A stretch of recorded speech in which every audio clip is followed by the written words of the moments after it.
DNA is, of course, a double helix. The two strands are wound around each other.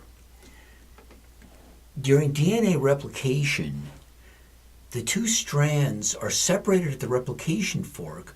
The replication fork includes an enzyme called gyrase.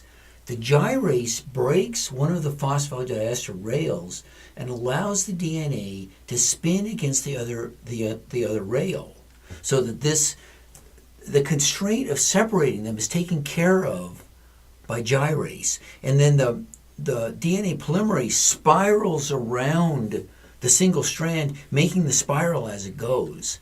But what about for the polymerase chain reaction?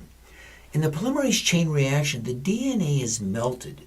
DNA is a double strand. You melt it, separate it into two strands, it's still spiraled around each other. So you have the two strands separated, available for the primers and available for the Taq polymerase, but the strands are still spiraled around each other. So at the second cycle, these two now double strands, which are spiraled around each other, are then separated. And the primers come along, the Taq polymerase comes along, and now you have, instead of two double strands that are spiraled around each other, you have four double strands that are spiraled around each other. Does this cause steric interference for the polymerase chain reaction? If it does, it would be worse for the junk DNA that you're not looking for.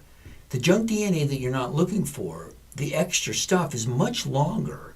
The amplicons, the PCR products, are typically maybe several hundred to maybe 1,000 bases long. The junk is thousands to maybe even millions of bases long. And the problems will be much worse for the extra DNA. And then the last point would be that the double-stranded DNA is surrounded by negative charges. The negative charges are going to repel each other.